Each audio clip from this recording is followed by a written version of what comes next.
8, 9 இந்த 2 மந்திரங்களில் கர்மியை பற்றி நிந்தனை செய்தார். 10வது மந்திரத்தில் அதே கருத்து தொடர்கிறது. 10வது மந்திரம். இஷ்டாபூர்த்தம் மன்யமானா வரிஷ்டம்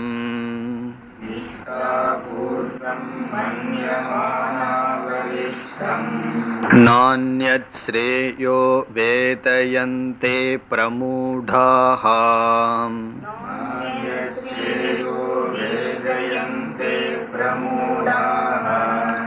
நாகஸ்ய பிருஷ்டே தே சுக்ருதேனு பூத்வா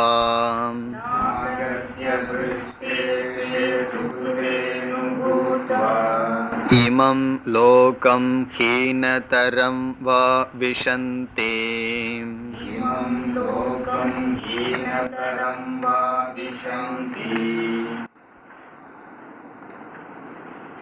அவித்யாயாம் அந்தரே வர்த்தமானாக என்று சொன்னார். அவர்களை பற்றி மீண்டும் பேசப்படுகின்றது. இப்பொழுது மந்திரம். இஷ்டாபூர்த்தம் மன்யமானாக வரிஷ்டம். இஷ்டம் என்றால் இங்கு வேதத்தில் சொல்லப்பட்டுள்ள கர்மங்கள், ஸ்ரௌத கர்ம, வேத விகிதம் கர்ம யாகாதிகள் இஷ்டம். பூர்த்தம் என்ற சொல்லுக்கு பொருள் சமுதாய சேவை. கிணறு வெட்டுதல், சாலைகளை அமைத்து கொடுத்தல், மரம் வைத்தல் முதலிய ஸ்மார்த்தம் கர்ம, ஸ்மிருதியில் சொல்லப்பட்டுள்ள நல்ல காரியங்கள், சமுதாய சேவை. இஷ்டாபூர்த்தம், யாகத்தில் சொல்லப்பட்டுள்ள கர்மங்கள் இஷ்டம், அதாவது வேதத்தில் சொல்லப்பட்டுள்ள யாகங்கள் இஷ்டம். பூர்த்தம் என்றால் சமுதாய சேவை, அந்தந்த சூழ்நிலைக்கு தகுந்தாற்போல் செய்கின்ற உதவிகள். மன்யமானாகா வரிஷ்டம். வரிஷ்டம் என்றால் இந்த செயல்களையே முடிவாக யார் நினைத்து கொண்டு இருக்கிறார்களோ, வரிஷ்டம்னா அதற்கு மேல ஒன்று கிடையாது, இதுதான் எண்ட் அப்படின்னு யாரு நினைத்து கொண்டு இருக்கிறார்களோ. வேதத்துல சொல்லியிருக்கிற யாகங்கள் பூஜைகள் செய்யப்பட வேண்டும், சமுதாயத்திற்கு நல்ல காரியங்கள் செய்யப்பட வேண்டும். ஆனால் அதை தவிர வேறு ஒன்று நம்மால் செய்ய வேண்டியது, நமக்கு கடமை இருக்கின்றது என்று அவர்களுக்கு தெரியவில்லை. இந்த மந்திரத்தை கவனமா நாம் புரிந்து கொள்ள வேண்டும். உபனிஷத் வேதத்துல சொல்லி இருக்கிற கர்மங்களும் சமுதாய செய்கிற சேவைகளை யார் அதுவே வரிஷ்டம், அதுவே சிரேஷ்டம்னு நினைக்கிறாங்களோ அவர்கள் பிரமூடாகா, மூடர்கள் என்று வேதம் சொல்கிறது. இப்போ இதை நம்ம எப்படி புரிந்து கொள்ள வேண்டும்? இதையே முக்கியமான, இதுவே வாழ்க்கையின் லட்சியம் என்று யார் கொள்கிறார்களோ, மன்யமானாகா என்று கருதி வருகிறார்களோ, பிறகு ந அந்யத் ஸ்ரேயக வேதயந்தே, இதற்கு மேலான ஒன்று ஸ்ரேயஸை அவர்கள் அறிவதில்லை. அந்யத் ஸ்ரேயக என்றால் உதவி செய்வது அல்லது யாகங்களை செய்வது, இதற்கு வேறான ஸ்ரேய சாதனம் ஒன்றை ந வேதயந்தே அறிவதில்லை. யார்? பிரமூடாகா, அவிவேகிகள், மூடர்கள் அறிவதில்லை. பிறகு அவர்களுடைய நிலை என்ன? நாகஸ்ய பிருஷ்டே தே சுக்ருதேனு பூத்வா. நாகம் என்ற சொல்லுக்கு பொருள் சொர்க்கம். சொர்க்கத்தினுடைய பிருஷ்டே, உபரிஸ்தானே, சொர்க்கத்தில் நல்ல பதவியை, சுக்ருதே, சுக்ருதம் என்றால் சுக்ருதத்தில் வந்த நல்ல ஸ்தானத்தை, பிருஷ்டம்னா சொர்க்கத்தில் உயர்ந்த ஸ்தானம், தே அனுபூத்வா அனுபவித்து. முன்னிருப்பவர்களெல்லாம் அவித்யாயாம் அந்தரே வர்த்தமானாகங்கிறவங்களாம் ரொம்ப கீழ் இருப்பவர்கள். அவங்க நரகத்துக்கும் வேணாலும் போகலாம், சொர்க்கத்துக்கு வேணாலும் போகலாம். இவர்களெல்லாம் நன்மை செய்பவர்கள் சமுதாயத்திற்கும். ஆகவே சொர்க்கத்திலேயே உயர்ந்த ஸ்தானத்துக்கு செல்வார்கள். இது எதை காட்டுகிறதுனா, சொர்க்கத்திலையும் கூட தாரதமியம் இருக்குங்கிறத காட்டுது. அங்கேயும் லோவர் போஸ்ட், ஹையர் போஸ்ட் எல்லாம் இருக்கு. அப்படி சொர்க்கத்துல உபரி ஸ்தானத்துல சென்று அனுபூத்துவா சுகங்களை அனுபவித்து, அவர்கள் ஏன் சுகங்களை அனுபவிக்கிறார்கள்? நரகத்துக்கு போகாம இஷ்டாபூர்த்தம் நன்மையை செய்தார்கள், வேதத்துல சொல்லியிருக்கிற கடமைகளை செய்தார்கள், சமுதாயத்திற்கு நன்மையை செய்ததனால் அவர்களுடைய பலன் சொர்க்கத்திலேயே உயர்ந்த ஸ்தானத்தை அடைகிறார்கள். அடைந்து பிறகு என்ன ஆகின்றது? அந்த புண்ணியமெல்லாம் போன உடனே என்ன நிலை அவர்களுக்கு? பூத்வா இமம் லோகம் ஹீனதரம் வா விஷந்தி. இமம் லோகம்னா இந்த மனுஷ லோகத்திற்கு வருகிறார்கள். இங்க லோகம்ங்கிறது சரீரத்தை குறிக்கும், மனித சரீரத்திற்கு வருகிறார்கள் மீண்டும். இப்போ ஒரு முறை மனித சரீரத்தை எடுத்து நல்ல காரியமெல்லாம் செய்து புண்ணியமெல்லாம் செய்து சொர்க்கத்துக்கு போய் பிறகு மீண்டும் மனித சரீரமே கிடைக்கலாம். இல்லாவிட்டால் ஹீனதரம் அதைவிட கீழான சரீரம், மிருகங்கள் மரம் செடி கொடிகள் போன்ற சரீரத்திற்கும் வா விஷந்தி அடைகிறார்கள். இப்போ சொர்க்கத்துல போய் சொர்க்கத்துல மேலான ஸ்தானத்தை அனுபவித்து இந்த மனித சரீரமோ அல்லது இதைவிட கீழான லோகத்தையோ அவர்கள் அடைகிறார்கள். இப்போ வேதாந்தத்தில் இனி ஒரு கருத்து, தவறான கருத்து நிலவி வருகிறது. நம்மளுடைய மனுஷ ஜென்மத்தை பற்றி சொல்லும் பொழுது ஒரு ஜீவன் பக்குவம் அடைந்து மனுஷ ஜென்மத்துக்கு வந்திருக்கான், இனிமேல் கீழே போக மாட்டான், கிடைச்சா தேவ ஜென்மம் இல்லது மனுஷ ஜென்மத்தில் தான் இருப்பான்னு சொல்லி அதுக்கு ஒரு உதாரணம் சொல்லுவார்கள். இப்போ ஒருவன் 1ஆம் கிளாஸ்லேருந்து படித்து போயிட்டு இருக்கான், 8ஆம் கிளாஸ் வரைக்கும் வந்திருக்கான்னா அவன் ஃபெயிலானா 7ஆம் கிளாஸில் போய் வைக்க மாட்டாங்க, ஒன்றா 8ஆவதுல இருப்பான் இல்லை 9ஆவது கிளாஸுக்கு போவான், ஏன்னா 7 கிளாஸ் தாண்டி வந்துட்டானே. அப்படி ஒரு ஜீவன் புல்லாகி பூண்டாகி இப்படியெல்லாம் தாண்டி மனுஷ ஜென்மத்துக்கு வந்திருக்கான், இனிமேல் அவனுக்கு கீழ் ஜென்மங்கிறது கிடையாது, மனுஷனில் இருக்கலாம் அல்லது அடுத்த ஜென்மத்துக்கு உயர்ந்த ஜென்மத்துக்கு போகலான்னு ஒரு தவறான கருத்து இருக்கிறது. அது எப்படி தவறான கருத்துனா, இங்கே உபனிஷத்து என்ன சொல்லியிருக்கு? அவன் சொர்க்கத்துக்கு போய் மீண்டும் அதே மனுஷ சரீரம் வரலாம் அல்லது அதை விட கீழான சரீரத்திற்கும் செல்லலாம். அதனால தான் பெரியவர்களெல்லாம் இப்பிறவி தப்பினால் எப்பிறவி வாய்க்குமோன்னெல்லாம் பாடி வைத்தார்கள். மனுஷ ஜென்மம் கிடைச்சா இனி ஒன்றுமே இதுக்கு கீழே போக மாட்டோம்னா இதுலேயே என்ன வேணாலும் அக்கிரமம் பண்ணலாமே, எப்படி இதுக்கு கீழே போக மாட்டோமேன்னு சொல்லி. அப்படி அல்ல, அடுத்த பிறவி நம்முடைய சஞ்சிதத்திலிருந்து எது பராரப்தமாக வருதுன்னு நமக்கு தெரியாது. ஆகவே எந்த ஜென்மம் வேண்டுமானாலும் நமக்கு கிடைக்கலாம், நமக்குன்னா ஜீவராசிகளுக்கு கிடைக்கலாம். இனி நம்ம பாஷ்யத்திற்கு வருகிறோம். இஷ்டாபூர்த்தம், இஷ்டம் யாகாதி ஸ்ரௌத்தம் கர்ம. இஷ்டம்ங்கிறதுக்கு அர்த்தம் சொல்றார், யாகாதி ஸ்ரௌத்தம் கர்ம. ஸ்ரௌத்தம்னா ஸ்ருதி விகிதம், ஸ்ருதியில் சொல்லப்பட்ட கர்மம் ஸ்ரௌத்தம் கர்ம யாகாதி. இஷ்டம்ங்கிற சொல்ல எஜ்ஜுங்கிற தாதுவிலிருந்து வந்திருக்கு. எஜ்ஜு இஷ்டம், நம்ம விருப்பம் அப்படிங்கிற இஷ்ங்கிற தாதுவிலிருந்து வரல. இஷ் இச்சதி விருப்பம்ங்கிற அர்த்தம் அல்ல, இங்க எஜ்ஜு எஜதி டு வர்ஷிப் பூஜை செய்தல், அதிலிருந்து வந்த ரூபந்தான் இஷ்டம் யாகாதி ஸ்ரௌத்தம் கர்ம. இனி பூர்த்தம்ங்கிறதுக்கு அர்த்தம் சொல்றார். பூர்த்தம் வாபி கூப தடாகாதி ஸ்மார்த்தம் மன்யமானாகா ஏதத் ஏவ அதிசயேன புருஷார்த்த சாதனம் வரிஷ்டம் பிரதானம் இதி சிந்தயந்தக அந்யத் ஆத்மஞானாக்கியம் ஸ்ரேயஸ் சாதனம் ந வேதயந்தே ந ஜானந்தி. அது வரைக்கும் பார்ப்போம். பூர்த்தம் அப்படிங்கிறதுக்கு அர்த்தம் கொடுக்கிறார். வாபி கூப தடாகாதி. வாபி அப்படின்னாலும் கூப அப்படின்னாலும் கிணறுன்னு தான் அர்த்தம். கூப்பக அப்படின்னா சின்ன கிணறு, வாபி அப்படின்னா ரொம்ப பெரிய கிணறு. எல்லாம் இந்த கிராமங்களில் ஒரு ரொம்ப பெரிய தோட்டம் இருந்ததுன்னா நம்ம வீட்டில் இருக்கிற கிணறு மாதிரியா இருக்குது, அது ரொம்ப பெருசாக இருக்குமே, அது வாபி. கூப்பகங்கிறது சின்ன கிணறு. தடாகம் நமக்கு தெரியும், பெரிய ரிசர்வாயர். தடாகம் இவைகளெல்லாம் செய்வது சமுதாயத்திற்காக. இல்லை நம்ம ஹிஸ்ட்ரியில் படிப்போம் அல்லவா, அவரெல்லாம் குளம் வெட்டினார், கிணறு வெட்டினார், சாலை அமைத்தார், மரம் நட்டார், அதெல்லாம் தான் ஸ்மார்த்தம் கர்ம. மன்யமானாகா நினைக்கிறார்கள் இதை என்னென்ன? ஏததேவ அதிசயேன புருஷார்த்த சாதனம், மோக்ஷத்திற்கு இதுதான் சாதனம் என்று சிலர் நினைக்கிறார்கள். இப்போ உபனிஷத்து இதை செய்யறது தப்புன்னு சொல்லல, சில பேர் இதைத்தான் முழுமையாக நினைக்கிறார்கள்.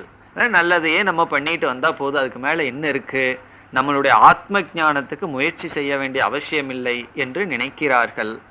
புருஷார்த்த சாதனம் வரிஷ்டம் பிரதானம் இது சிந்தயந்தக. பிறகு வேறு என்ன சாதனத்தை அவர்கள் புரிந்து கொள்ளவில்லை?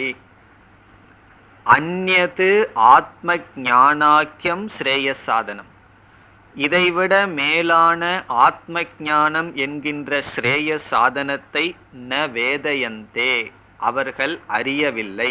ந ஜானந்தி.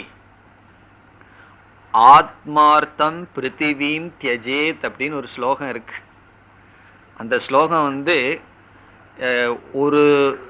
ஒரு வீட்டுக்கு நன்மை பயக்கும்னு சொன்னா அதுல ஒருத்தன் இறந்தாதான் அல்லது ஒருத்தனை தியாகம் பண்ணாதான் அந்த வீட்டுக்கு நல்லதுன்னா அந்த ஒருத்தனை விட்டுறலாம். ஒரு கிராமத்துக்கு நன்மை பயக்கும், ஒரு வீடு நாசமானாதான், ஒரு குடும்பம் போனாதான் ஒரு கிராமம் பிழைக்கும்னா அந்த ஒரு குடும்பம் போனா பரவாயில்ல, ஏன்னா அது கிராமத்துக்கு நன்மையே. ஒரு கிராமமே நாசமானாதான் ஒரு நகரத்துக்கு நல்லதுன்னு சொன்னா அந்த கிராமத்தை நாசப்படுத்தலாமா? ஒரு பெரிய நாட்டுக்கே ஒரு நல்லது நடக்கும், அந்த சமயத்துல ஒரு நகரமே நாசமானாலும் பரவாயில்ல.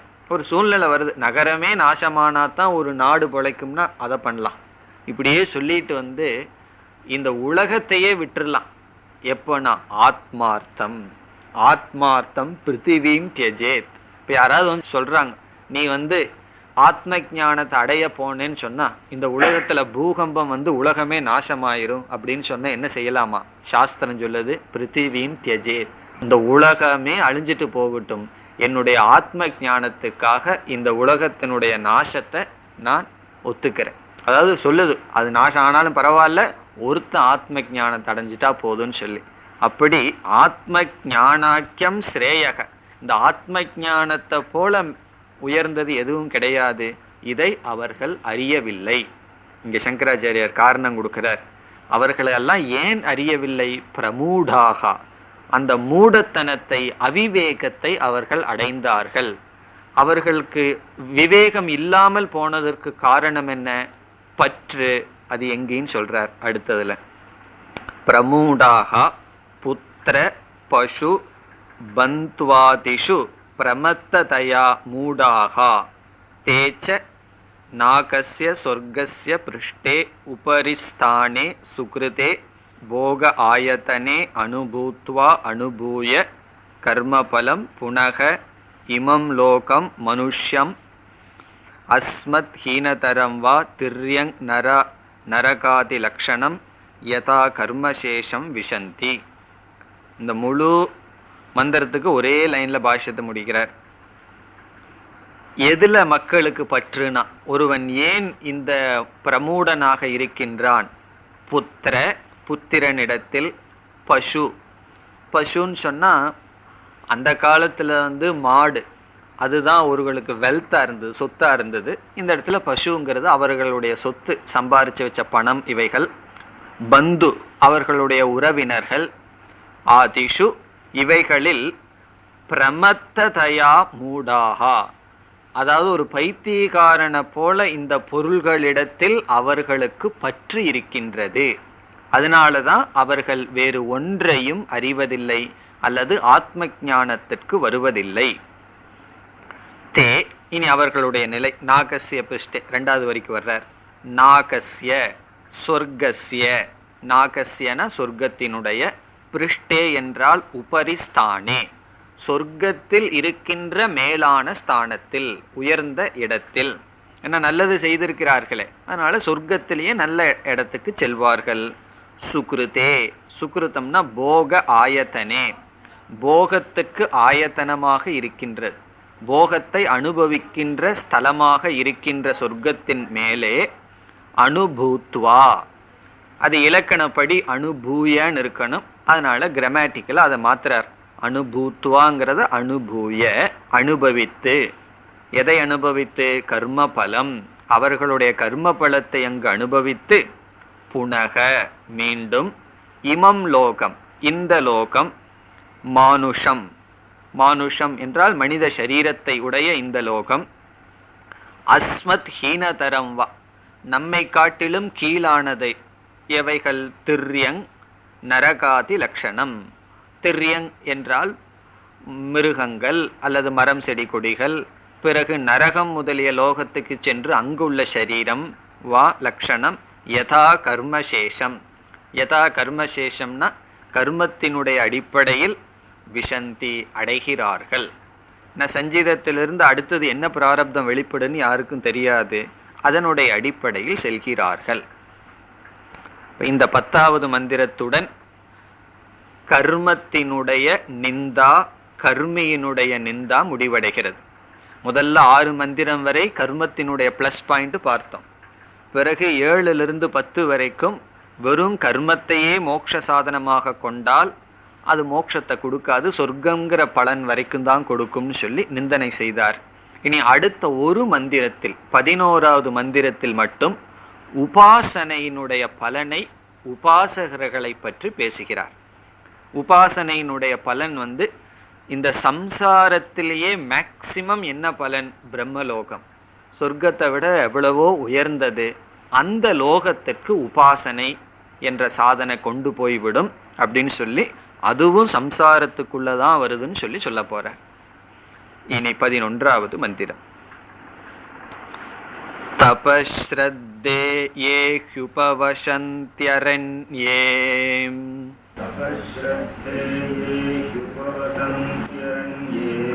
சாந்தா வித்வாம்சோ பைக்ஷச்சர்யாம் சரந்தஹ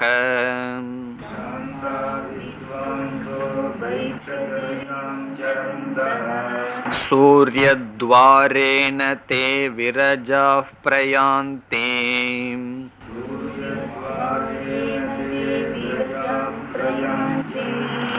யத்ராம்ருதஸ புருஷோ ஹ்யவ்யயாத்மா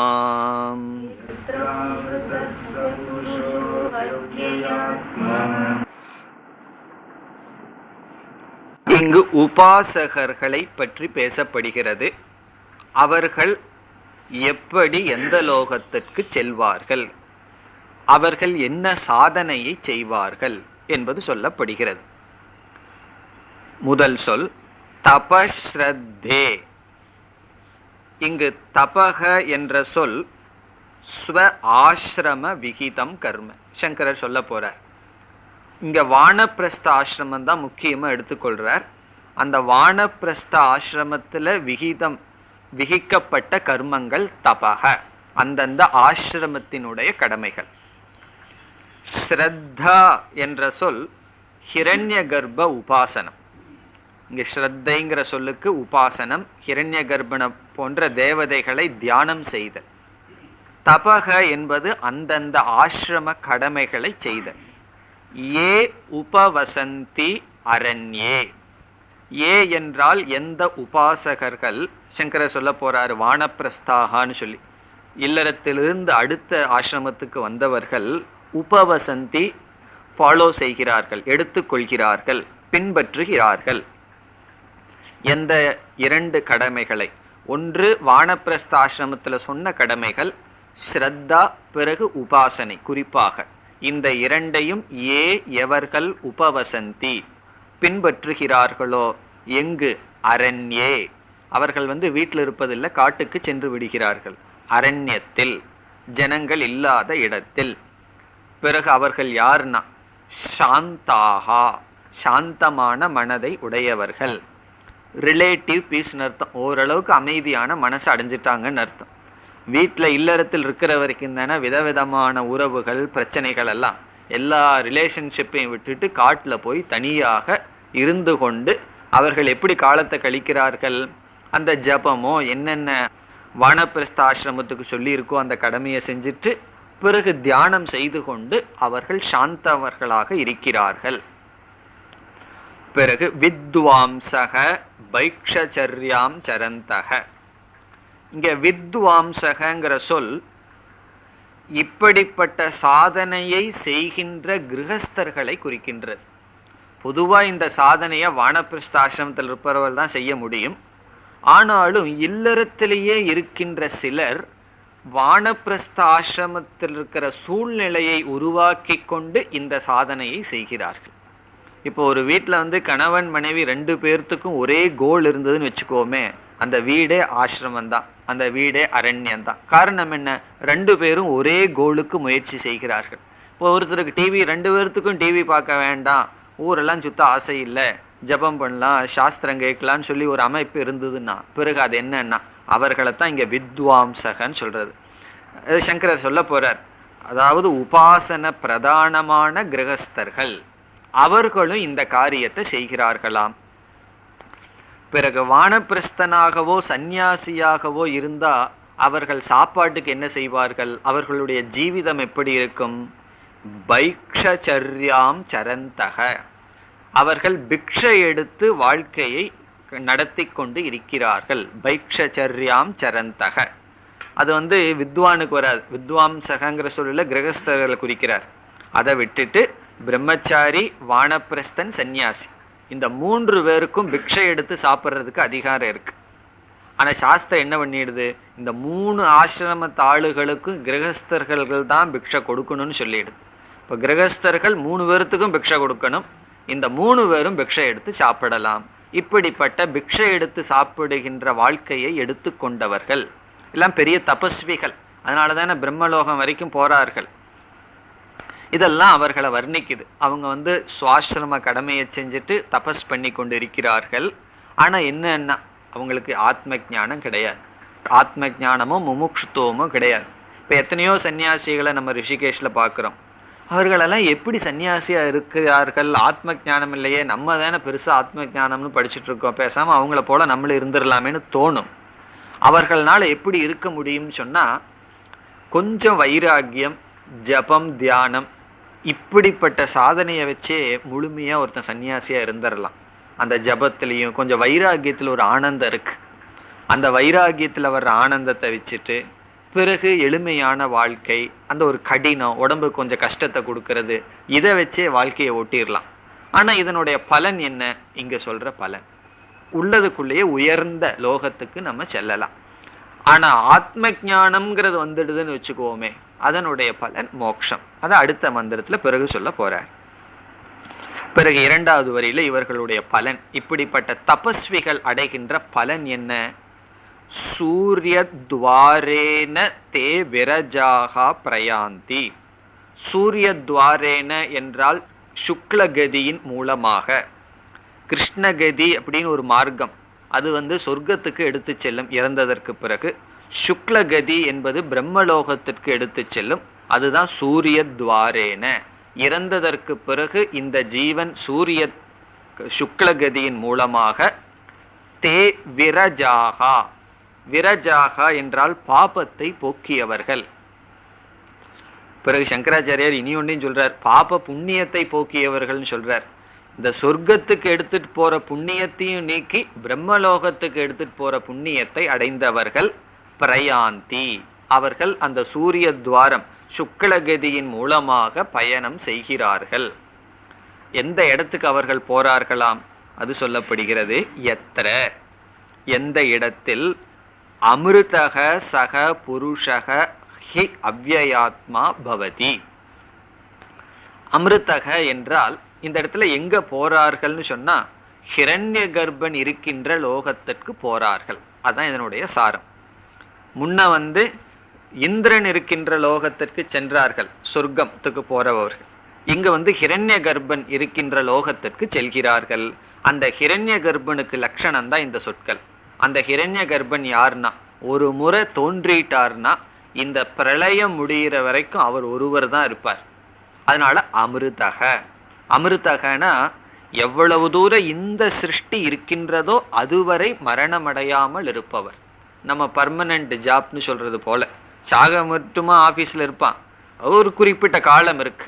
இந்த ஜீவனை வரைக்கும் சம்பாதிக்கிறது வரைக்கும் அதே ஜாபில் இருக்கிறத பெர்மனன்ட் ஜாப்னு சொல்கிறோம். அதுபோல் இந்த சம்சார ஸ்தாயி, சம்சாரம் இருக்கிற வரைக்கும் இருப்பவர் அமிர்தக.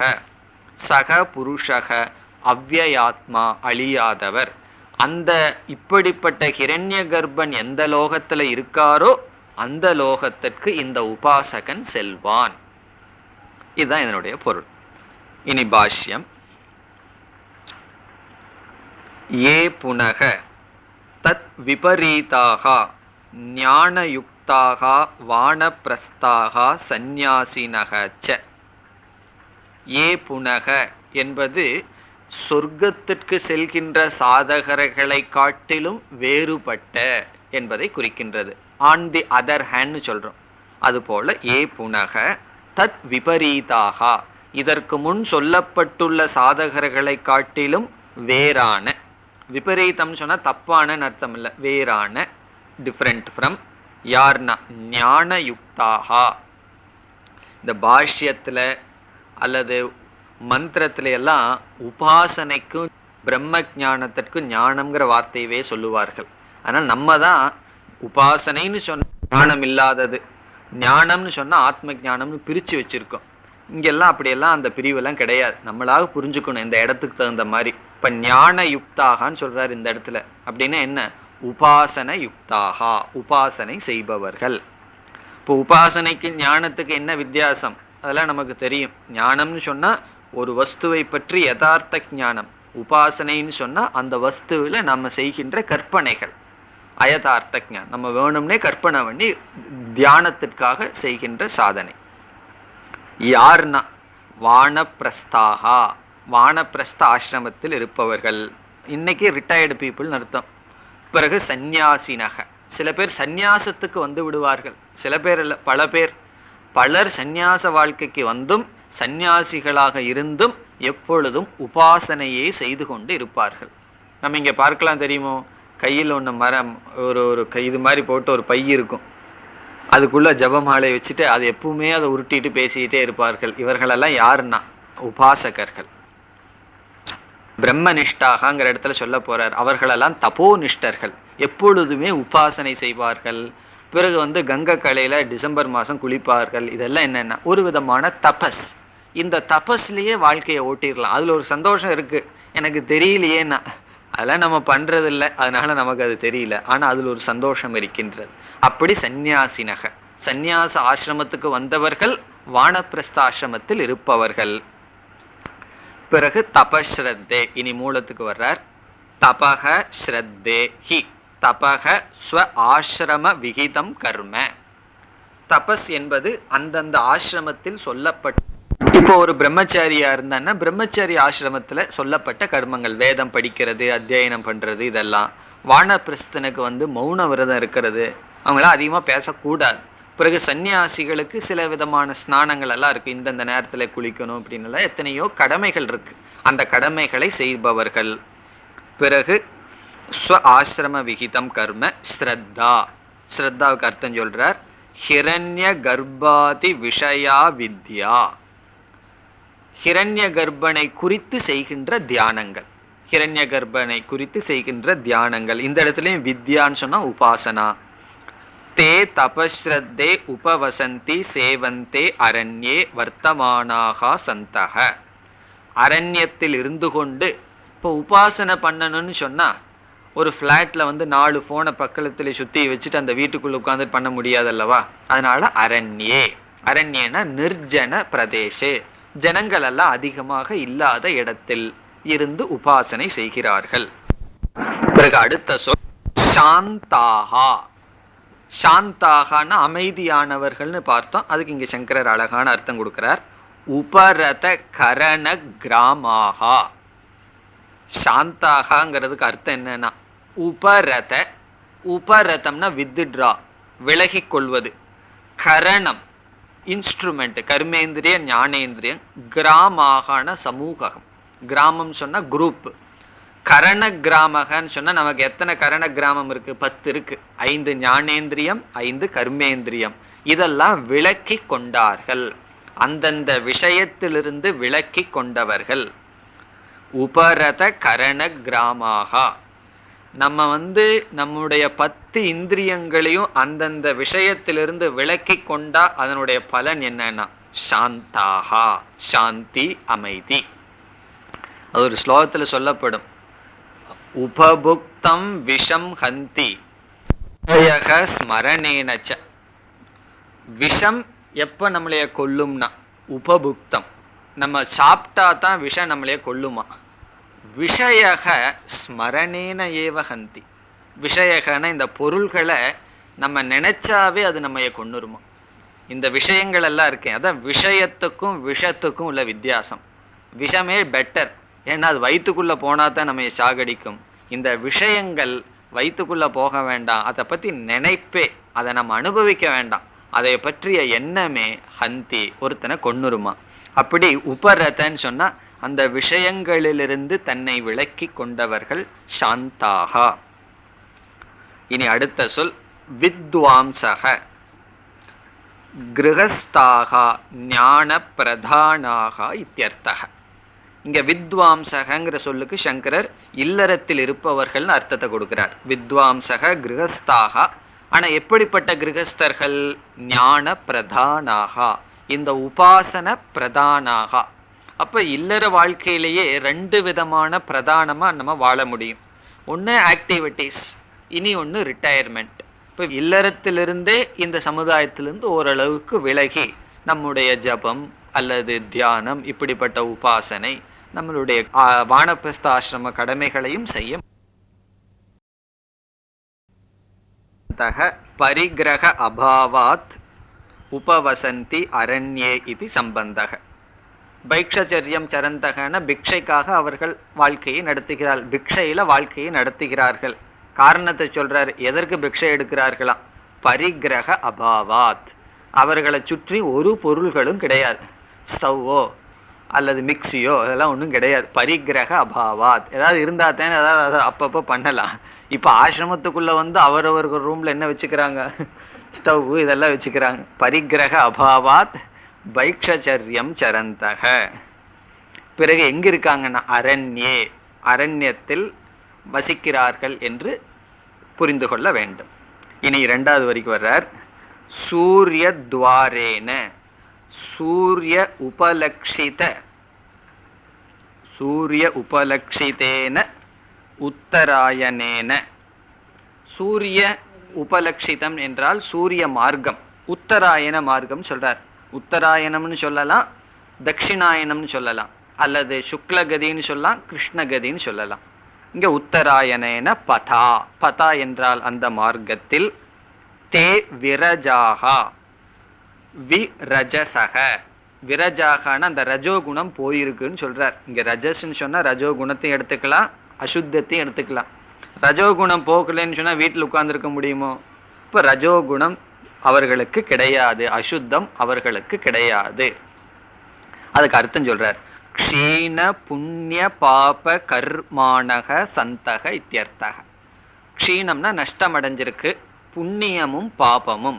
இப்போ அடுத்த சந்தேகம் நமக்கு வரும், புண்ணியமும் போயிடுதுன்னா எப்படி பிரம்மலோகத்துக்கு செல்வார்கள்னா அதுக்கு விளக்காசிரியர் சொல்றார், சொர்க்கத்துக்கு எடுத்துட்டு போற புண்ணியம்தான் போயிருக்கே தவிர பிரம்மலோகத்துக்கு எடுத்துட்டு போற புண்ணியம் அவர்களுக்கு இருக்கின்றது.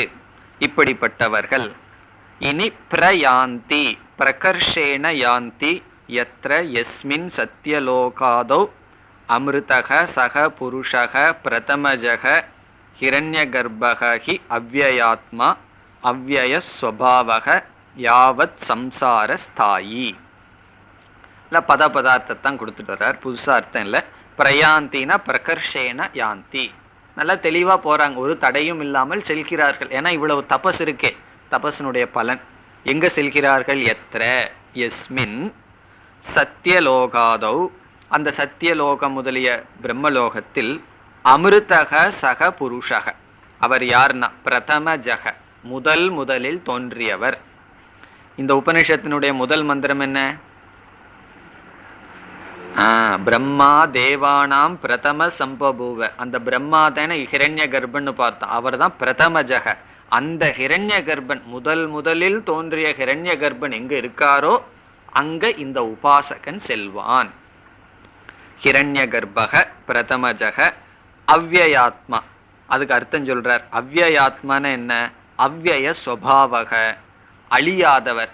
எவ்வளவு காலத்துக்கு அழியாதவர்னா யாவத் சம்சார ஸ்தாயி, இந்த சம்சாரம் இருக்கிற வரைக்கும் இருப்பவர், இந்த சிருஷ்டி இருக்கிற வரைக்கும் இருப்பவர். முதலில் ஒரு சிருஷ்டி படைக்கும் பொழுது முதல்ல தோன்றியவர், இந்த சிருஷ்டி முழுவதும் அவர் தான் இருப்பார். பிறகு அடுத்த சிருஷ்டிக்கு அடுத்த ஒரு ஹிரண்ய கர்ப்பன் வருவார். அப்படிப்பட்ட ஹிரண்ய கர்ப்பன் இருக்கின்ற லோகத்திற்கு செல்கிறார்கள். இதோட சங்கராச்சாரியார் பாஷ்யத்தை முடிக்கிறார் இந்த மந்திரத்துக்கு. பிறகு இதிலிருந்து ஒரு சந்தேகம் நமக்கு வருது, அல்லது இந்த மந்திரத்திற்கு சங்கராச்சாரியாருக்கு முன்னாடி வேற விதமா வியாக்கியானம் ஒருவர் எழுதி இருக்கிறார்கள், அதை கண்டனம் செய்கிறார் இந்த இடத்துல. இப்போ இதை படிக்கும் பொழுது நமக்கு எப்படி தோன்றுகிறதுன்னு சொன்னா, மோக்ஷமாகவே இது நமக்கு தோணும். இதை அப்படியே மோக்ஷத்துக்கே எடுத்துக்கலாம். காரணம் என்ன? தபஸ்தையும் ஸ்ரத்தையும் செய்பவர்கள், அரண்யத்தில் வாழ்பவர்கள், வித்வாம்சகங்கிறதுக்கு சிரவண மனனம் பண்ணியவர்கள், பைக்ஷச்சரியாம் சாந்தாகங்கிறதுக்கெல்லாம் அர்த்தத்தை எடுத்துட்டு அவர்கள் சூரிய துவாரன்ல அமிர்தமான இருக்கின்ற புருஷனான மோட்சத்திற்கு செல்கிறார்கள் அப்படியெல்லாம் எடுத்துக்கலாமே. அப்படி ஒரு தவறா எடுத்துக்கிறதுக்கு வாய்ப்பு இருக்கு. இந்த மந்திரமே முக்தர்களை பற்றியும் மோட்சத்தை பற்றியும் பேசுவதை போல சிலர் வியாக்கியானம் பண்ணியிருக்கிறார்கள். அதை சங்கராச்சாரியார் எடுத்து இந்த இடத்துல அதை பண்ணக்கூடாது, அந்த வியாக்கியானம் பொருந்தாதுன்னு சொல்றார். காரணம் என்ன சொல்றாருன்னா, இது உபாசனையை பற்றி பேசியிருக்கிற பிரகரணம். அதுவும் இல்லாம அபராவித்யாவை பற்றி பேசியிருக்கிற பிரகரணத்துல திடீர்னு பராவித்யா விஷயமான மோட்சமோ அந்த ஞானமோ இங்க வருவதற்கு வாய்ப்பில்லை. அதனால இது சம்சாரத்திற்கு உட்பட்டது தான். இப்போ இதற்கு முன் எழுதியவர்களுடைய விளக்கமானது தவறு. இந்த இடத்துல மோட்சத்தை பற்றியோ அல்லது பராவித்யாவை பற்றியோ பேச்சு கிடையாது. அடுத்த பிரகரணத்துல தான் பராவித்யாவை பற்றி பேச்சும், அதற்கு பிறகுதான் மோட்சத்தை பற்றி எல்லாம் பேச்சு வருகிறதுன்னு சொல்ல போறார். அதான் அடுத்த பகுதியில வருகின்ற சாரம். ஏதத் அந்தாஹாது சம்சார கதயக அபர வித்யா கம்யாக. இங்க முடிக்கிறார். எப்படி? ஏதத் அந்தாஹா, இந்த ஹிரண்ய கர்ப்பனுக்கு போற வரைக்கும் சம்சார கதயக, இதுதான் சம்சாரத்தினுடைய கதி. இதெல்லாம் சம்சாரத்துக்குள்ள வர்ற கதி. நம்முடைய சித்தாந்தம் என்ன? அபரவித்யா கம்யாக, அபரவித்யாவினால் அடையப்படுகின்ற பலன். இப்போ அபரவித்யாவை கொண்டு மேக்சிமம் பிரயோஜனம் என்ன அடையலான்னா இதுதான் அடையலான்னு சொல்லி முடிக்கிறார். பிறகு அடுத்தது ஒரு பூர்வபக்ஷம் வருகின்றது. நனு ஏதம் மோக்ஷம் இச்சந்தி கேச்சிது. ஏதம் என்றால் இந்த மந்திரத்தையே, இந்த கதியையே மோக்ஷம் இச்சந்தி, மோக்ஷமாக ஆசைப்படுகிறார்கள், மோக்ஷம் என்று விளக்குகிறார்கள், மோக்ஷம் என்று எடுத்துக்கொள்கிறார்கள். இந்த இடத்துல இச்சந்தின்னு சொன்னா மோக்ஷம்னு சொல்லி இதை விளக்க விரும்புகிறார்கள். யார்? கேச்சித், சிலர். இப்போ யாரோ ஒருத்தர் இதுக்கெல்லாம் மோக்ஷம்னு சொல்லி இந்த இடத்துல விளக்கம் எழுதியிருப்பார்கள். அதனாலதான் சங்கராச்சாரியார் இதை மோக்ஷம்னு சொல்லி சிலர் விரும்புகிறார்கள். அது கிடையாது, இந்த இடத்துல மோக்ஷ பிரசங்கம் இல்லைன்னு சொல்லி அடுத்ததுல நிரூபிக்கின்றார். கேச்சித் ந இகைவ சர்வே பிரவிலீயந்தி காமாக தே சர்வகம் சர்வத பிராப்ய தீராக யுக்தாத்மான சர்வமேவா விஷந்தி இத்யாதி ஸ்ருதிப்யக அப்பிரகரணாச்ச அபரவித்யா பிரகரணேஹி பிரவருத்தே நஹி அகஸ்மாத் மோக்ஷ பிரசங்கக அஸ்தி. இது வரைக்கும் பார்ப்போம். இப்போ என்ன சொல்றார்? மோக்ஷத்தை பற்றியும் மோக்ஷத்தினுடைய லட்சணத்தையும் பிறகு உபனிஷத் பேச இருக்கின்றது. எந்த இடத்துல பேசுதுன்னு சொல்றார். ந இகைவ சர்வே பிரவிலீயந்தி காமாகா. நம்ம சாஸ்திரம் படிக்கிறது ஜீவன் முக்திக்காகவே தவிர சூரிய துவாரத்தின் வழியா எங்கேயோ லோகத்துல போய் அனுபவிக்கிறதுக்கு அல்ல. இங்க சாஸ்திரம் மோட்சத்தை பத்தி எப்படி பேசுதுன்னா, இகைவ சர்வே பிரவிலீயந்தி காமாகா, நம்ம உயிரோட இருக்கும் பொழுதே யாருடைய ஆசைகள் எல்லாம் சென்று விடுகிறதோன்னு சொல்லி பேச போகுது. அதுதான் மோட்சமே தவிர இந்த சூரியத்தினுடைய துவாரத்தின் வழியா உத்தராயணத்தின் வழியா எங்காவது போறது மோட்சம் அல்ல. சாஸ்திரம் நம்ம வேதாந்தம் படிக்கிறது அல்லது ஜீவன் முக்திக்காகத்தானே தவிர அதைத்தான் பிறகு உபனிஷத் சொல்ல போகுது. இகைவ சர்வே, நம்ம உயிரோட இருக்கும் பொழுதே மனசில் இருக்கிற ஆசைகள் எல்லாம் போய் யார் மனநிறைவை அடைகிறார்களோ. பிறகு வேறொரு மந்திரத்தில் என்ன சொல்லுது? சர்வகம் சர்வத பிராப்ய தீராகா. இதெல்லாம் நம்ம பார்க்க போறோம், பிறகு வரப்போகின்றது. இந்த மாதிரி இடங்கள்ல தான் மோட்சத்தினுடைய நிலையானது பேசப்படுகிறது. யுக்தாத்மானக சர்வமேவ ஆவிஷந்தி, அவர்கள் எல்லாவற்றையும் அடைகிறார்கள். ஒரு இடத்திலிருந்து இனி ஒரு இடத்துக்கு போய் அவர்கள் எதையும் அடைவதில்லை, இங்கிருக்கும் பொழுதே அனைத்தும் ஆகிறார்கள். இப்படிப்பட்ட சுருதியிலிருந்தும் அந்த சுருதியிலிருந்து தெரிய வருது அதுதான் மோட்சம்னு சொல்லி. இங்க தபஸும் ஸ்ரத்தையும் செஞ்சு ஒரு லோகத்துக்கு போறது மோட்சமா இல்லை. இந்த மாதிரி மோட்சத்தினுடைய லட்சணம் பிறகு வருகின்ற சுருதியில தான் இருக்கு. அது மட்டுமல்லாமல் அப்பிரகரணாச்ச, இந்த இடத்துல பிரகரணம், பிரகரணம்னா டாபிக் அண்டர் டிஸ்கஷன். இப்ப நம்ம அபராவித்யாவை பற்றி பேசிட்டு இருக்கோம். அப்படி அபராவித்யாவை பற்றி பேசிட்டு இருக்கும் போது பராவித்யாவினுடைய பலனை இங்க சொல்ல முடியாது. அப்பிரகரணாச்ச, பிறகு அவரே விளக்குறார். அப்பிரகரணம்னா என்னன்னு சொல்லி அவரே விளக்குகிறார். சில சமயம் ரொம்ப சுருக்கமா ஹேதுவை கொடுத்து ஆச்சாரியரே அந்த ஹேதுவை விளக்குறார். எப்படி அப்பிரகரணம்? அப்பிரகரணம்னு சொன்னா, பிரகரணம்னா இந்த இடத்துல பேசப்படுகின்ற கருத்து, சப்ஜெக்ட் மேட்டர். அது இங்க கிடையாது. எப்படி? அபரவித்யா பிரகரணே ஹி பிரவருத்தே. இப்ப அபரவித்யா பிரகரணம் எல்லாம் பிரவருத்தி இருக்கின்றது. பிரவருத்தின்னு சொன்னா, பிரவருத்தம் சொன்னா அதுதானே நடந்து கொண்டு இருக்கின்றது. அபரவித்யா பிரகரணம் நடந்து கொண்டு இருக்கும் பொழுது நகி அகஸ்மாத், சடன்லி, திடீரென்று மோக்ஷ பிரசங்க அஸ்தி, மோக்ஷத்தை பற்றி பேச்சு, பிரசங்கம்னா அதை பற்றி டிஸ்கஷன் திடீர்னு எங்கிருந்து வந்தது? வர முடியாதல்லவா? ஆகவே இது சம்சாரம்தான், மோக்ஷம் அல்ல. இப்ப இப்படி சொன்ன உடனே பூர்வபக்ஷி என்ன கேட்பான்? விரஜாகான்னு சொல்லியிருக்கே, விரஜாகான்னா பாப புண்ணியம் எல்லாம் நீக்கியவன்னு சொல்லியிருக்கே, முக்தனுக்கு தானே பாப புண்ணியம் இல்லை அப்படின்னு சொன்னா அடுத்த வரியில சொல்றார், இங்க விரஜாகா அப்படிங்கிறது ஆபேக்ஷிகம்னு சொல்றார். இந்த ரெண்டு வார்த்தை இருக்கு, அதுக்கு சரியான தமிழ் வார்த்தை கிடைக்க மாட்டேங்குது. அப்சல்யூட் ரிலேட்டிவ், ரிலேட்டிவ் அப்சல்யூட்னு சொல்றது. ஆபேக்ஷிகம் சொன்னா ரிலேட்டிவ். இங்க ரிலேட்டிவா அப்படி சொல்றோம், முழுமையாக சொல்லவில்லை அப்படின்னு அர்த்தம். இந்த ரிலேட்டிவ்ங்கிறது நீங்க புரிஞ்சுக்கணும், அவ்வளவுதான். ரிலேட்டிவ் அதாவது பாபம் நீங்கி இருக்கு அப்படிங்கிறது ரிலேட்டிவா சொல்லியிருக்கே தவிர அப்சல்யூட்டா சொல்லல, அவ்வளவுதான். ரிலேட்டிவ்க்கு என்ன மொழிபெயர்ப்பு? ரிலேட்டிவ். அது என்ன சொன்னாலும் வரல, அதனால ரிலேட்டிவா, ரிலேட்டிவாவே தான் சொல்லியிருக்கே தவிர அப்சல்யூட்டா சொல்லல, அதை தான் சொல்றாரு. ஆனா சமஸ்கிருதத்துல அழகான வார்த்தை இருக்கு, ஆபேக்ஷிகம். ஆபேக்ஷிகம் சொன்னா ரிலேட்டிவ், அதான் சொல்றாரு இங்க.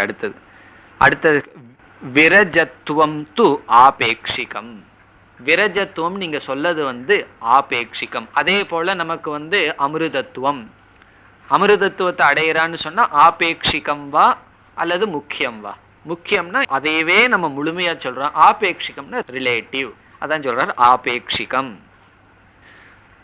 சமஸ்தம் அபரவித்யா காரியம் சாத்திய சாதன லக்ஷணம் கிரியாகாரக பலபேத பின்னம் துவைதம்.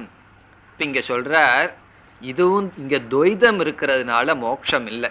காரணம் என்ன? இவன் என்ன செய்யறான்? ஒரு இடத்துல இருந்து இன்னொரு இடத்துக்கு போறானே, இப்போ துவைதம் இருக்கே, அதனால இதெல்லாம் ஆபேக்ஷிகம்தான், முக்கியம் அல்ல. அதனால தான் நம்ம ரெண்டு பார்க்கலாம். இப்போ சந்நியாசத்திலையும் ஆபேக்ஷிகத்தை பார்க்கலாம், முக்கியத்தை பார்க்கலாம். எத்தனையோ சந்நியாசிகள் சந்நியாச வாழ்க்கையை வாழ்கிறார்கள், அது முக்கியமா வாழலாம், அல்லது ஏதோ கொஞ்சம் வைராகியம் உபாசனை அதையும் எடுத்துட்டு வாழ்ந்து கொண்டு வரலாம். அது ஆபேக்ஷிகம். அதான் சொல்றார் சமஸ்தம் அபரவித்யா காரியம். இதுவரைக்கும் சொன்னதெல்லாமே சமஸ்தம், இப்ப கன்க்ளூட் பண்றார், இதுவரைக்கும் சொன்னதெல்லாம் அபரவித்யாவினுடைய ப்ராடக்ட், காரியம். என்ன இதோட முடியுது, இந்த மந்திரத்தோட அபரவித்யா முடிஞ்சு அடுத்தது பரவித்யாவுக்கு பாலமா அப்புறம் பராவித்யா வரப்போகுது அடுத்த செக்ஷன்ல இருந்து. இனிமேல் இந்த செக்ஷனை நம்ம விட்டுட்டோம் அப்படின்னா இதற்கு பிறகெல்லாம் பராவித்யா தான் வரப்போகுது. அதனால இங்க முடிவுரை செய்கின்றார், இதுவரைக்கும் சொன்னதெல்லாம் அபரவித்யா காரியம். இனி சங்கராச்சாரியார் அடிக்கடி பயன்படுத்துற இந்த பிரபஞ்சத்துக்கு வார்த்தை என்ன? சாத்திய சாதன லட்சணம். இந்த சம்சாரத்தை அடிக்கடி என்ன சொல்லுவார்? சாத்திய சாதன லட்சணம். இதெல்லாம் கொஞ்சம் சிந்திக்கத்தான் இதனுடைய பியூட்டி நமக்கு புரியும். எல்லாம் தனியா உட்கார்ந்து இந்த ஒரு வார்த்தைக்கு ஒரு வாரம் வேணும், கங்கை கரையில உட்கார்ந்து அதையே சிந்திக்கணும். என்ன சாத்திய சாதன லட்சணம்னு சொல்றாரு, அது என்ன? இந்த உலகத்தை பார்த்தோம் அப்படின்னு சொன்னா எதெல்லாம் சாத்தியமா நம்ம நினைக்கிறோமோ அதை நினைக்கிறோம், சிலதெல்லாம் சாத்தியமாக நினச்சி அதுக்கான சாதனையை எடுத்துட்டு வாழ்கிறோம். பிறகு அந்த சாத்தியத்தை கிடைச்ச உடனே அதுவே சாதனையாயிருது. இப்போ 8th ஸ்டாண்டர்டு படிக்கிற மாணவனுக்கு அந்த வருஷம் பூரா அவனுக்கு சாத்தியம் என்ன? 9th standard. எப்படியாவது அந்த 9th ஸ்டாண்டர்டில் போய் உட்காரணுங்கிறத அவனுடைய சாத்தியம். அவன் படிக்கிறது எல்லாம் அதுக்காக. 9th வர்ற வரைக்கும் ரிசல்ட் 4 நாள் சந்தோஷமாக இருப்பான். அதுக்கப்புறம் என்னன்னா அந்த 9th ஸ்டாண்டர்டுங்கிறது என்னைக்கு சாத்தியமாகுதோ அன்னைக்கே அது சாதனமாயிருது 10th ஸ்டாண்டர்டுக்கு. அதே போல் பணமாகட்டும், புகழாகட்டும், எதுவாகட்டும், ஒன்று சாத்தியமாக இருக்குது, கொஞ்ச நாள் தான். அதை அடையாத வரைக்கும் அது சாத்தியம். அதை அடைஞ்ச உடனே அது சாதனமாயிருது. இப்படியே போயிட்டே இருக்கு. அது எங்கே முடிவுனா, எந்த ஒரு சாத்தியத்தை அடைஞ்சு அது என்னைக்கு சாதனையாகலையோ அதுதானே அப்சல்யூட் சாத்தியம். புரிகின்றதல்லவா? எல்லாமே வாழ்க்கையில் சாத்தியமாக இருக்கிற, சாத்தியம்னா கோல், அது சாதனையாக மாறிடுது. மோட்சம் ஒன்று தான், அடைஞ்சதுக்கப்புறம் அதை வச்சு இனி ஒன்று அடைய வேண்டியது இல்லை. அதனால் இந்த சம்சாரம் என்னன்னா எல்லாம் சாத்திய சாதன ரூபம். அதை தான் அடிக்கடி சொல்கிறார். இனி இதை குறித்து ரொம்ப சிந்திக்கலாம். அதெல்லாம் உங்களுடைய ஹோம்ஒர்க். சிந்திச்சு பாருங்கள், எப்படி இந்த உலகம் அல்லது நம்மளுடைய வாழ்க்கையில் எல்லாமே சாதனையாகவே இருக்கே, சாத்தியமாக ஒன்றுமே இல்லையே. அதனால தான் சொல்கிறார் சாத்திய சாதன லக்ஷணம் இந்த சம்சாரம். அடுத்த சொல் கிரியா காரக பேத பலபேத பின்னம் துவைதம். இந்த துவைதத்துக்கு எத்தனையோ உதாரணம் சொல்லலாம். பிரமாத்திரு பிரமாண பிரமேய பேதம்னு சொல்லலாம். இங்கே என்ன உதாரணம் சொல்கிறார்? கிரியா காரக பல பேத பின்னம். இப்படிப்பட்ட பேதத்தை உடைய, விசேஷத்தை உடையது துவைதம். இவைகளெல்லாம் சம்சாரம்.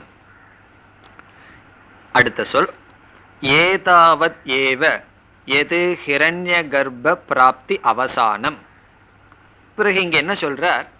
இந்த சம்சாரத்துக்குள்ளேயே, இந்த சம்சாரத்திற்குள் மேக்சிமம் அடையப்படுகின்ற பிரயோஜனம் என்னன்னா ஹிரண்ய கர்ப்ப பிராப்தி. அதுக்கு மேலே சம்சாரத்துக்குள்ள அடைய முடியாது. ஏன்னா இதற்குள்ளேயே பித்ருலோகத்துக்கு போகலாம், அல்லது கந்தர்வ லோகத்துக்கு போகலாம், சொர்க்க லோகத்துக்கு போகலாம். அங்கேயே தாரதமியம் இருக்கு.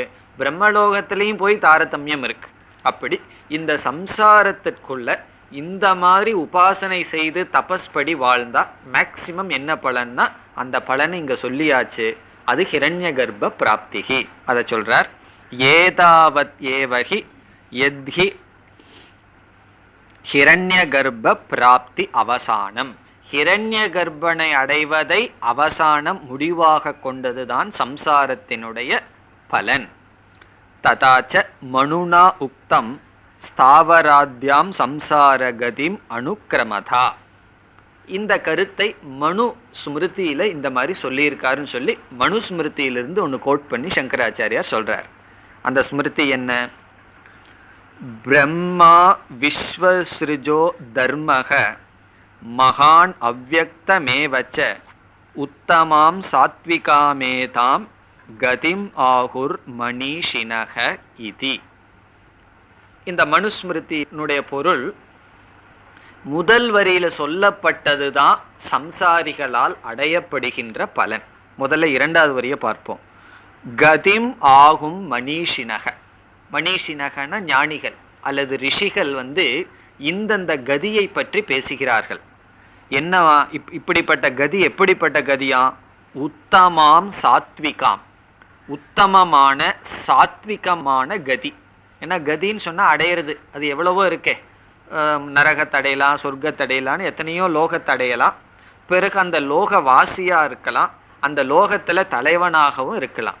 அப்படிப்பட்ட உத்தமமான கதிகளெல்லாம் எவைகள்னு சொல்லி இவைகள் என்று சொல்கிறார்கள். எவைகளா அந்த கதிகள்?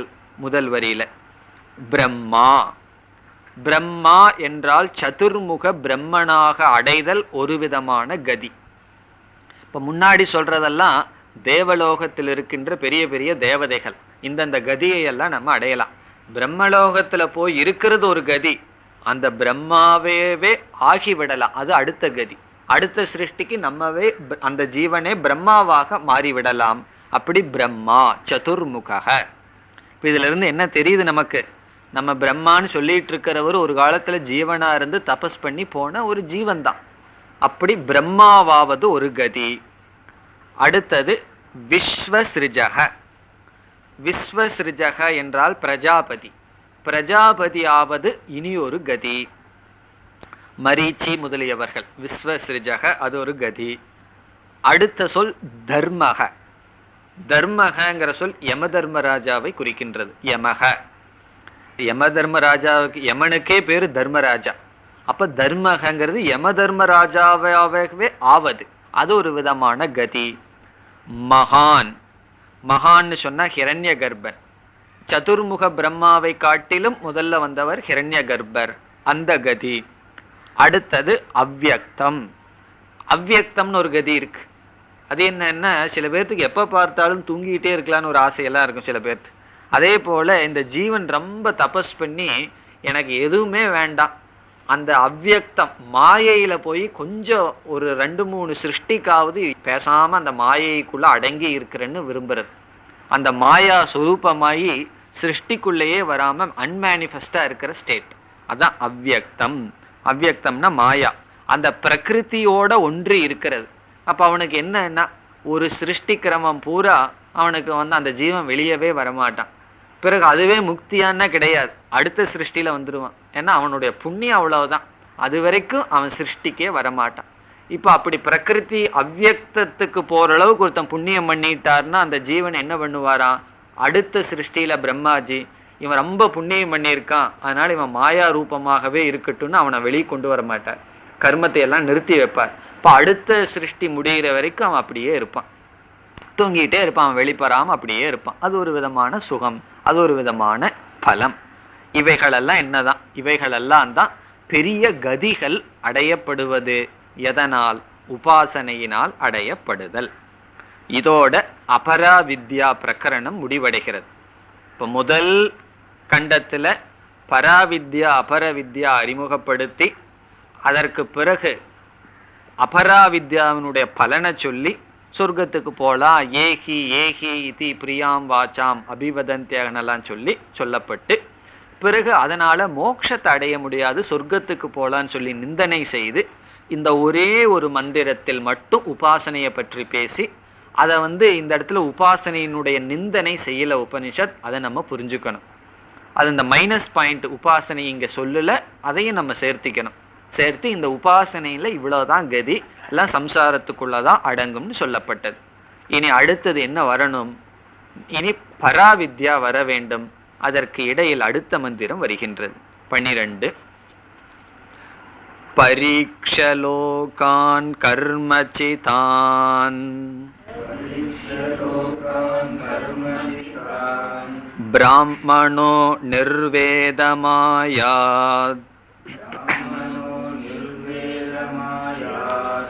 நாஸ்தி அக்ருதக்ருதேன தத் விஜ்ஞானார்த்தம் ச குருமேவாபிகச்சேத்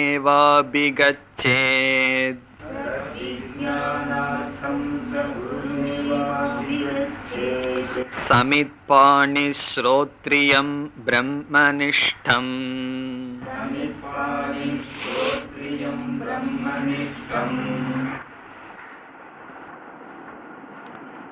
யார் அபராவித்யாவிலிருந்து பராவித்யாவுக்கு செல்வார்கள், அப்படி செல்கின்ற மார்க்கம் என்ன என்கின்ற விஷயமெல்லாம் இதில் வருகின்றது. முதலில் ஸ்லோகத்தினுடைய பொருளை பார்க்கலாம் சுருக்கமாக. பரீக்ஷலோகான் கர்மசிதான் பிராமணக. பிராமணக என்ற சொல்லுக்கு பொருள் சத்துவ குண பிரதானக. பிராமணக இஸ் ஈக்வல் டு சத்துவ குண பிரதானக, சத்துவ குணத்துடன் கூடியவன் பிராமணன். வேதத்தில் இருக்கிற வரைக்கும் நமக்கு வர்ண ஆசிரம ரொம்ப முக்கியமா ஃபாலோ பண்ணணும். இப்போ வேதத்துல பிராமணன் தான் இந்த யாகத்தை பண்ணணும், க்ஷத்திரியன் தான் ராஜசூய யாகம் பண்ணணும் அப்படின்னு எல்லாம் சொல்லியிருக்கு. அதே போல பிரம்மச்சாரி இது கிரகஸ்தன் இந்த யாகம் பண்ணணும்னா அது கேள்வியெல்லாம் கேட்கக்கூடாது, வேதம் சொல்லியிருக்கு, வேதத்துல ஸ்ரத்த வச்சு பண்ணணும். ஆனா வேதாந்தத்துக்கு வந்த உடனே பிராமணங்கிற சொல்லுக்கு அர்த்தம் சத்துவ குணத்தை உடையவன், காரணம் என்னன்னா, இங்க பிருத்தக் சாஸ்திரம், சாஸ்திரமே வேறையாயாச்சு.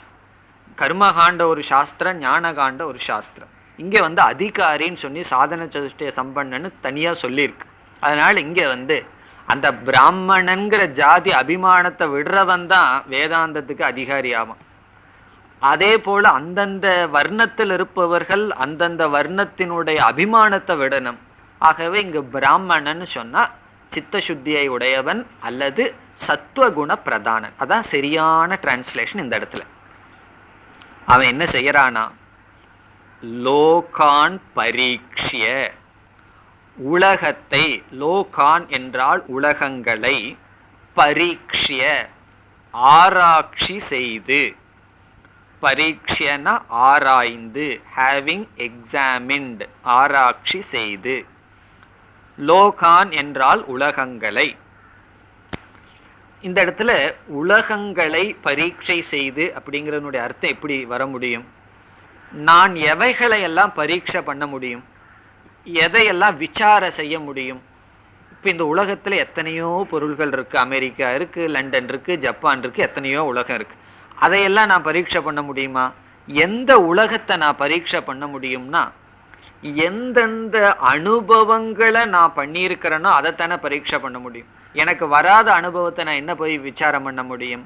ஆகவே இங்க லோகான்கிற சொல்லுக்கு அர்த்தம் நம்முடைய அனுபவங்களை அப்படின்னு அர்த்தம். நம்முடைய அனுபவங்களை விசாரம் செய்து, அதாவது ஒரு பொருளை அனுபவிக்கிறதுனால ஞானம் வராது. அனுபவமே ஞானத்தை கொடுக்குதுன்னு வச்சுக்குவோமே, சொல்லிடலாம் இவருக்கு 80 வயசு ஆச்சு, அதுக்கு தகுந்த ஞானம் இருக்குன்னு சொல்லிடலாம். ஆனால் நம்ம அப்படி பார்க்கறது இல்லையே. வேதாந்த கிளாஸில் தான் அப்பாவும் மகனும் கிளாஸ்மேட்டாக இருக்க முடியும். காரணம் என்ன? அப்பாவுக்கு வர்ற 60 வயசில் வர்ற வைராக்கியம் பையனுக்கு 20 வயசில் வரலாம். அதனால் வயதுக்கும் ஞானத்துக்கும் சம்பந்தமே கிடையாது. வயசில் சொல்லுவார்கள் 3 விதமான வயோதிகமாக, வயோவிருத்தக, ஞான விருத்தக, தபோ விருத்தகன்னு சொல்லி 3 விருத்தக தட்சிணாமூர்த்தி ஸ்தோத்திரத்தில் சொல்லுவான். வயோவிருத்தக அப்படின்னா வயசுனால வயசாயிடுது, வயதுனால விருத்தக, விருத்தகன் தமிழில் சொன்னால் முதிர்ச்சி அடைந்தவர் வயதுனால. ஞான விருத்தக தட்சிணாமூர்த்தி, அவர் வயசுனால முதிர்ச்சி அடையல, ஞானத்தினால முதிர்ச்சி அடைந்தவர். தபோ விருத்தக, சிலர் தவத்தினால் முதிர்ச்சி அடைந்தவர்கள். அதனால வயோவிருத்தக வேற, ஞான விருத்தக வேற. இங்கே நமக்கு வர்ற அனுபவங்களை யாரு பரீட்சை பண்றாங்களோ அவங்களுக்கு ஞானம் வரும். அதனால லோகான் என்றால் அனுபவங்கள், அவர்கள் பார்த்த உலகங்கள். அதை என்ன செய்கின்றான்? பரீட்சை செய்கின்றான். பிறகு ஒவ்வொருத்தருக்கும் ஒவ்வொரு விதமான உலகம் வருது. ஒவ்வொருத்தரும் ஒவ்வொரு இடத்துல பிறக்கிறோம், ஒவ்வொரு இடத்துல வாழ்றோம், ஒவ்வொரு விதமான அனுபவங்கள். இப்போ உங்களுக்கு வந்த அனுபவம் இனியொருத்தருக்கு இல்லை, இனியொருத்தருக்கு இருக்கிறது நமக்கு இல்லை. அவர்களுக்கு அவரவர்களுடைய அனுபவங்கள், இடங்கள், அதெல்லாம் எப்படி வந்ததுன்னு சொன்னா கர்மசிதான். கர்மசிதான்னு சொன்னா நம்முடைய கர்ம பலனினாலேயே சம்பாதிக்கப்பட்ட நம்முடைய லோகங்கள். இப்போ இந்த உலகத்துல எத்தனை பேர்த்த நான் பார்க்கிறேன், எவ்வளோ பேர்த்தோட நான் விவகாரம் பண்ணியிருக்கேன், எந்தெந்த இடத்துல வாழ்ந்திருக்கேன், இதெல்லாம் எதுனா கர்மசிதான். சிதகன கலெக்டட், சம்பாதித்தது. கர்மனா நம்முடைய கர்மத்தினால். நான் ஏன் அவரை சந்திக்கலைன்னா கர்மம் இல்லை, நான் ஏன் இவரை சந்திச்சேன்னா கர்மசிதான். அப்படி இப்போ இந்த வார்த்தையினுடைய முழு பொருள் என்ன? சத்துவ குணத்தை உடையவன் தன்னுடைய கர்மத்தினால் சம்பாதிக்கப்பட்ட உலகத்தை ஆராய்ச்சி செய்து, அதான் முதல் பகுதியினுடைய பொருள். சத்துவகுண பிரதானமானவன் தன்னுடைய கர்மத்தினால் சம்பாதிக்கப்பட்ட அனுபவங்களை, உலகத்தை ஆராய்ச்சி செய்து, அதை ஆராய்ச்சி செய்து என்ன பலனை அடையணும்? அடுத்த பகுதியில் வருகின்றது. அடுத்த வகுப்பில் பார்ப்போம்.